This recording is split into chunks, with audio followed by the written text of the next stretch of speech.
Cùng luyện nghe tiếng Anh với mình nhé.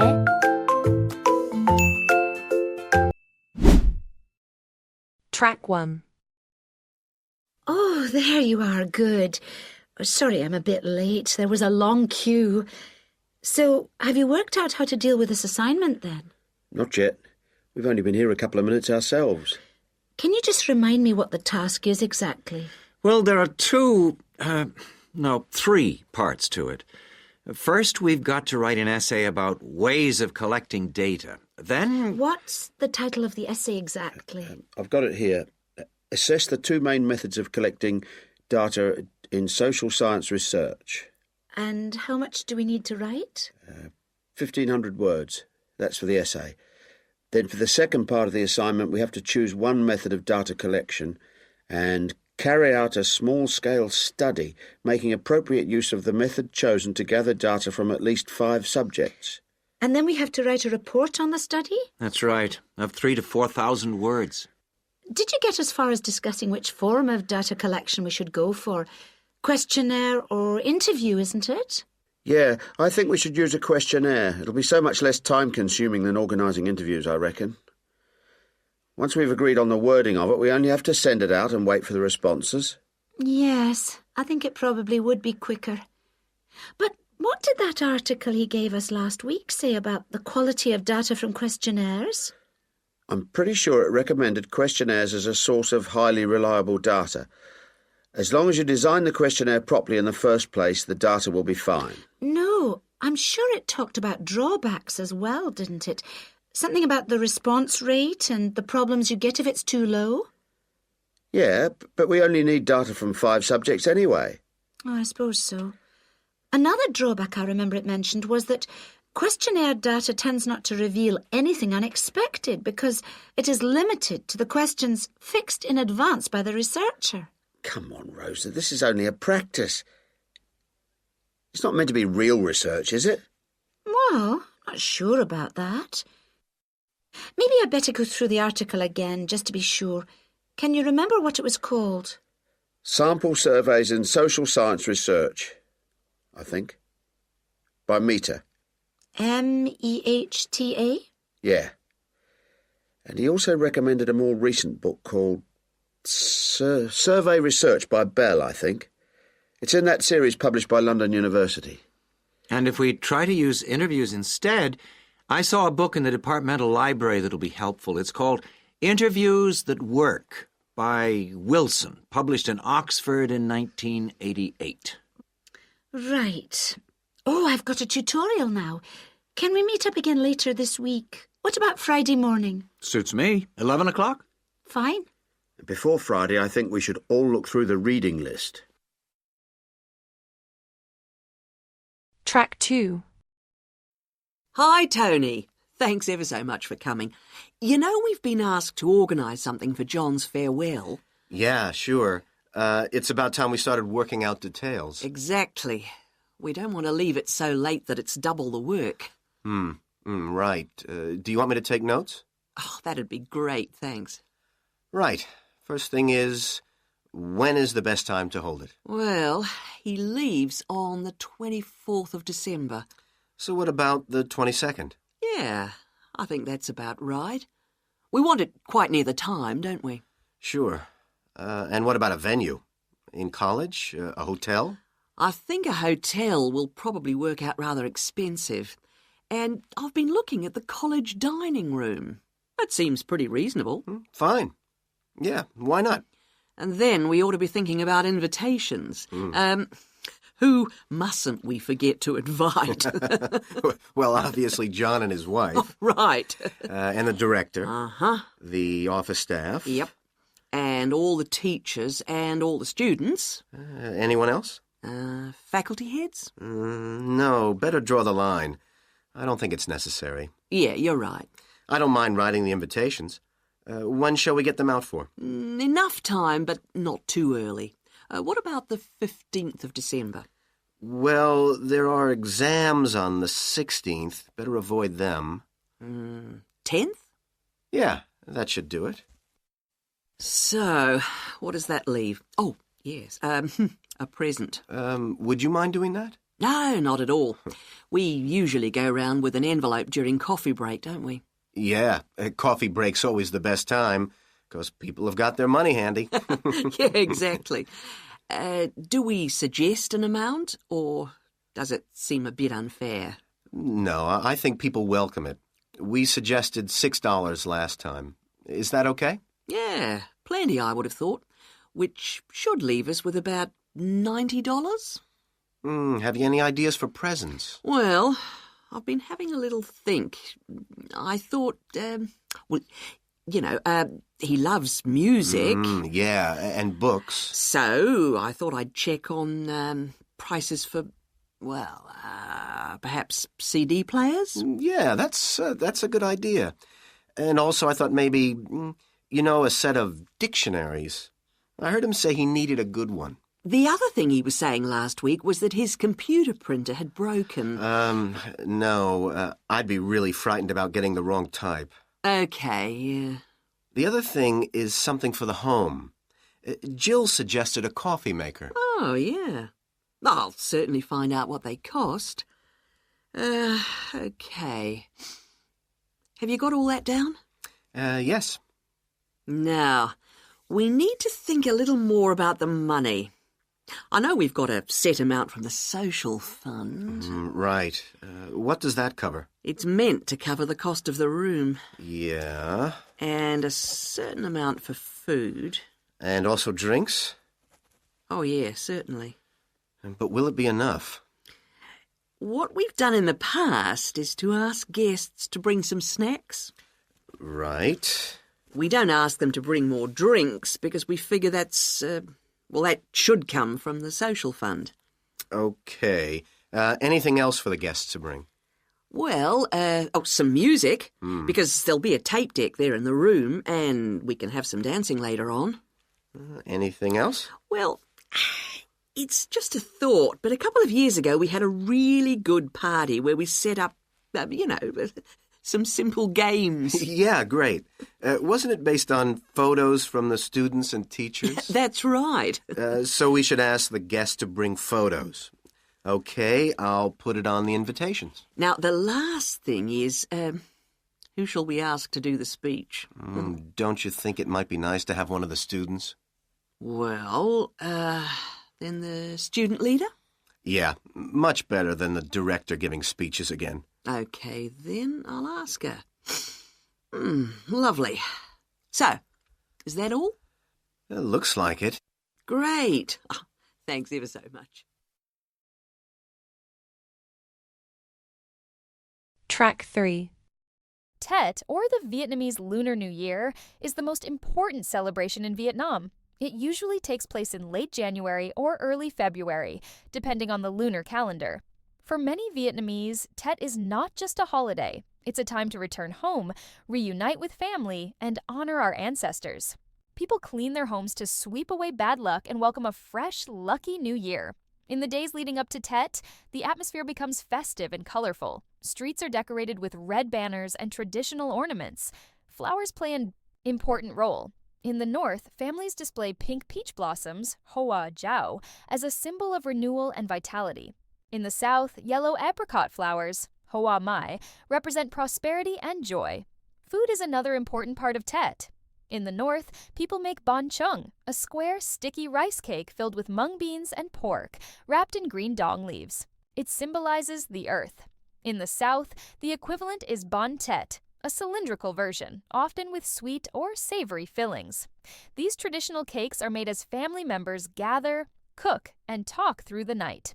On New Year's Eve, families share a big meal and stay up late to welcome the new year.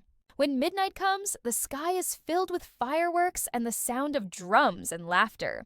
In the following days, people visit relatives, offer incense at family altars, and give li shi, red envelopes with lucky money, to children and the elderly. Words of good luck are shared, such as Chuk Mung Nam Moa, Happy New Year, and An Khang Thin Vuong, wishing you peace and prosperity. Although traditions can vary between regions, the spirit of Tet is the same throughout the country. It's a celebration of family, hope, and a fresh beginning. Whether you are in Hanoi, Hue, or Ho Chi Minh City, you will feel the warmth and love of Vietnamese culture during Tet. For Vietnamese people around the world, Tet remains a special moment to slow down, reflect, and reconnect with others and with tradition. Track 4. Good afternoon, Dreamtime Travel. How can I help you? Oh, hello. I'm interested in the holidays you offer along the coast near here. Yes, we operate several tours up the coast. Where in particular did you want to go? Well, I like the sound of the holiday that mentioned whales. Was it, whale watching? Oh, that's our Whale Watch experience. It's very popular, and it's based in a lovely little town with nice beaches. Oh, right. And how long does it last? It's 2 days. That includes 4 hours travel time each way from here. Good. I don't want to be away any longer than that. So, is that by coach? Actually, it's by minibus. We like to keep those tours small and personal, so we don't take a whole coachload of people. In fact, we only take up to 15 people on this tour, although we do run it with just 12 or 13. Oh, right. So, do you run these tours often? Well, it depends on the time of year. Of course, in peak times, like the summer holidays, we do them every weekend, but at the moment, it's usually once a month at most. And when is the next one going? Let me see. There's one in 3 weeks' time, which is April the 18th, and then we don't have another one until June the 2nd. All right. And is April a good time to go? Pretty good, though the really good time is later in the year. I have to say, though, that the whale sighting is only one of the many things offered. Really? Yes, the hotel itself where you stay has great facilities. It's called the Palisades. The Paris what? No, it's actually the Palisades. Palllisades. It's right on the main beach there. Oh, I see. All of the rooms have nice views, and the food is really good there too. Oh, right. And what about the other things, that are included in the price? Oh, there are lots of things. If you don't want to do the Whale Watch cruise, your guide will take anyone who is interested either on a bushwalk through the national park near the hotel, and there's no extra charge for that, or on a fishing trip. That's an extra $12, I think. And there's also a reptile park in town. That costs more or less the same. No, I think I'd prefer whales to snakes. Yeah. And if you just want to relax, you're free to sit by the hotel pool or go down the beach. Oh, and they also have tennis courts at the hotel, but you have to pay for those by the hour. But there are table tennis tables downstairs, and they're part of the accommodation package. Just speak to your guide. Well, that sounds good. So how much is the basic tour price? At this time of year, it's usually around $300, but let me check. It's actually $280. And the next tour, are there any places on that one? How many people is it for? There are 2 of us. Yes, that should be fine. Can I just mention that we require all bookings to be made at least 14 days before you travel to avoid cancellations of tours? And if you cancel within 7 days of departure, you will have to pay 50% of your total booking. Okay. And you also need to pay a 20% deposit at the time of booking. Can I pay that by credit card? Yes, you can. All right. What I'll do is I'll talk to my partner and get back to you. Fine. So I'll make a provisional booking, shall I? 2 for the Whale Watch experience. Let me issue you with a customer reference number for when you call back. Do you have a pen? Yes. OK. It's 39745T. That's T for Tango. When you call back, ask to speak to the tour manager. That's me, Tracy. Fine, I will. Track 5.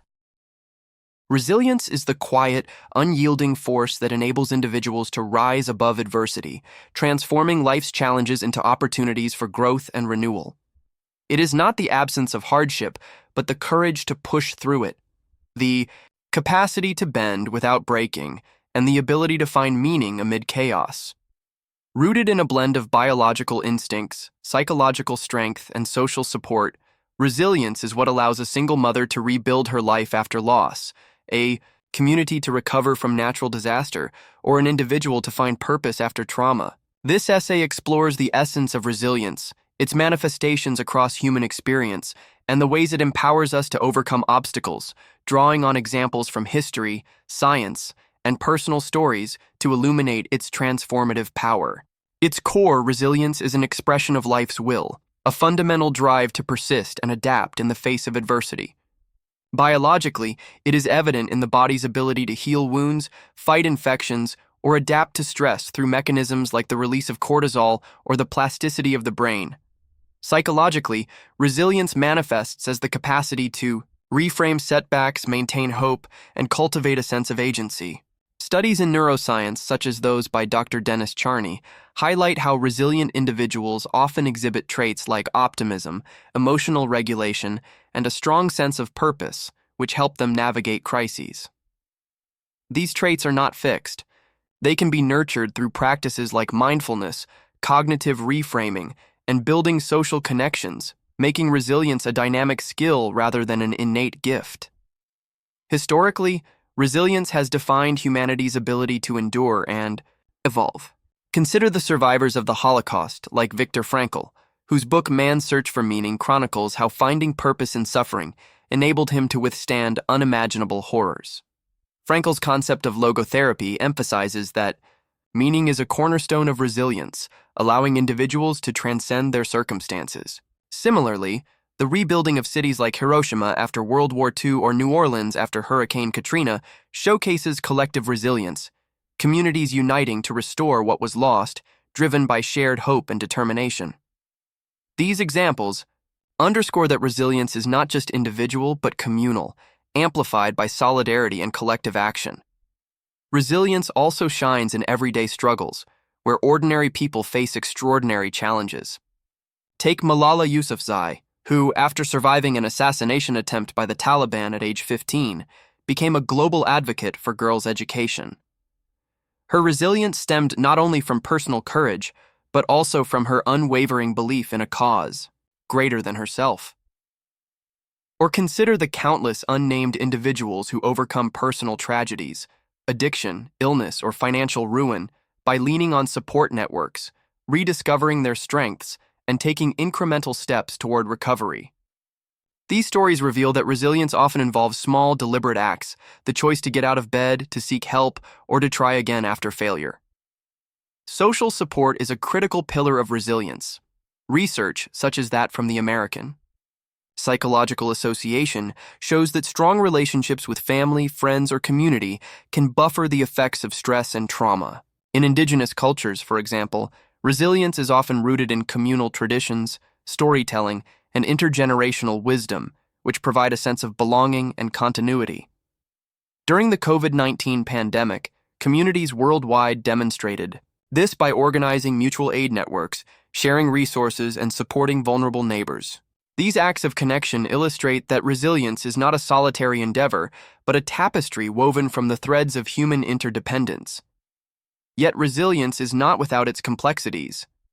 It can be romanticized as an invincible trait, ignoring the toll that prolonged adversity takes on mental and physical health.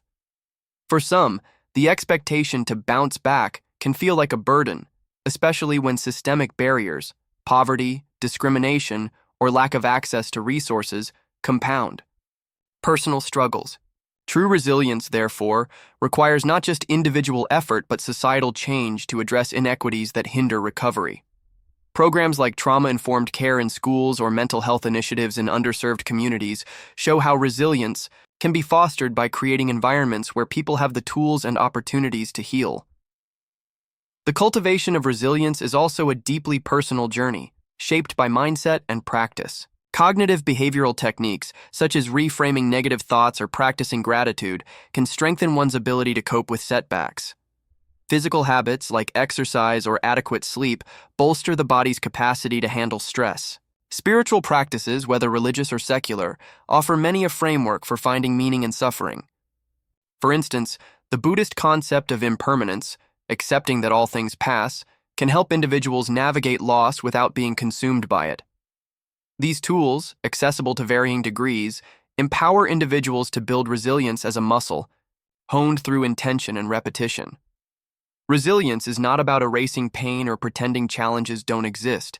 It is about integrating them into a larger narrative of growth. The Japanese art of kintsugi, repairing broken pottery with gold, serves as a powerful metaphor. The cracks are not hidden, but celebrated as part of the object's history. Similarly, resilient individuals often emerge from adversity with a deeper appreciation for life, stronger relationships, and a clearer sense of purpose.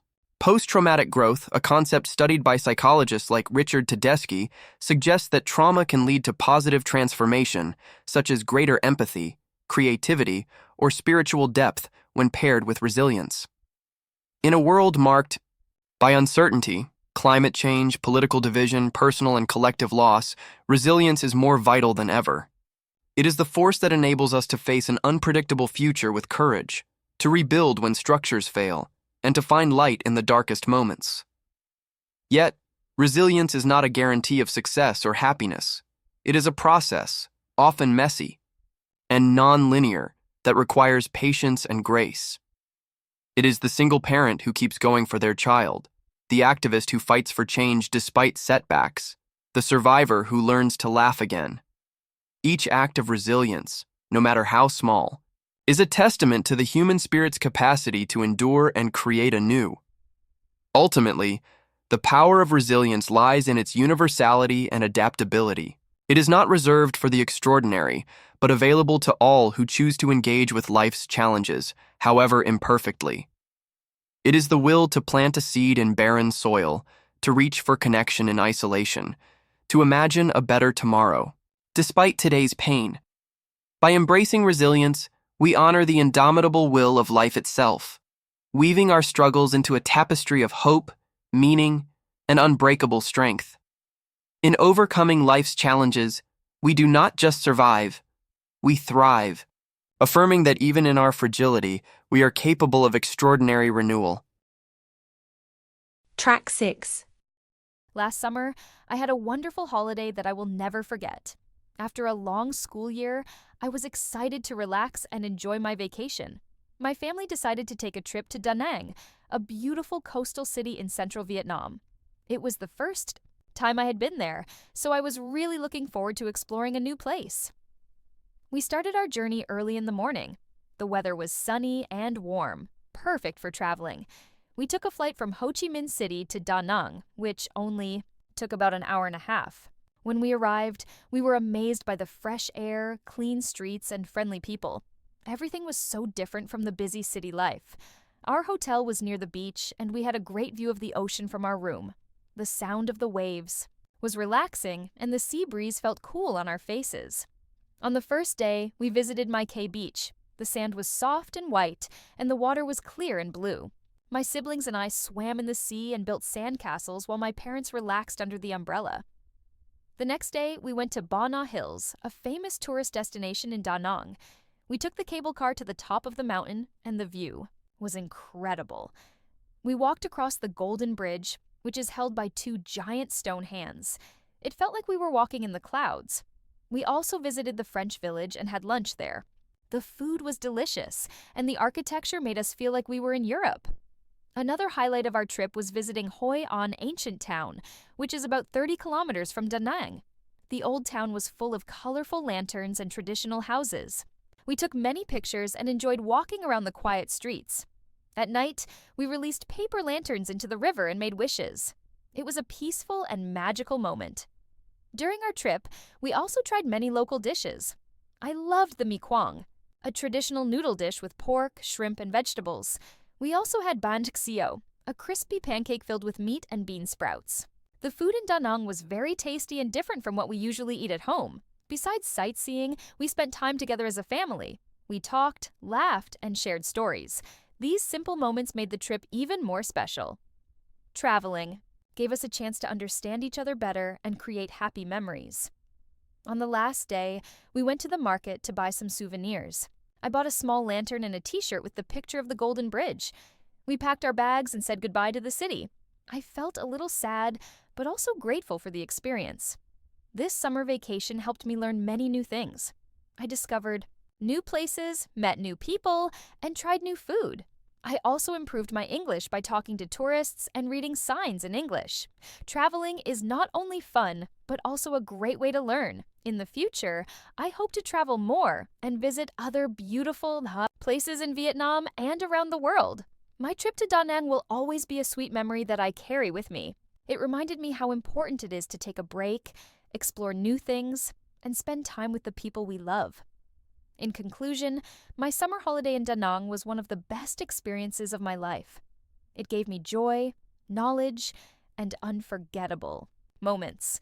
I hope everyone can have a chance to travel and enjoy the beauty of life like I did. Track 7. Hello and welcome to today's Buyer Beware program, where we give you some tips on how to spend your money wisely.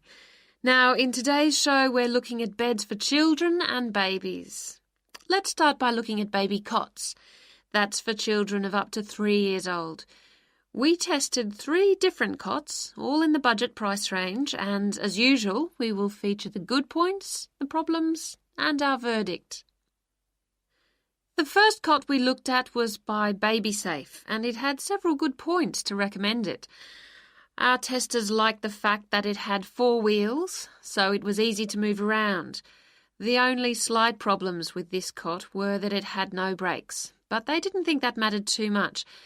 At first they were a bit concerned about the sidebar because they felt babies could trap their fingers in it. But our testers felt that this was unlikely to happen, so they've given this one a verdict of satisfactory. The next cot was by Choice Cots, and this time our testers were pleased to find a cot which is simple to put together, unlike others we looked at.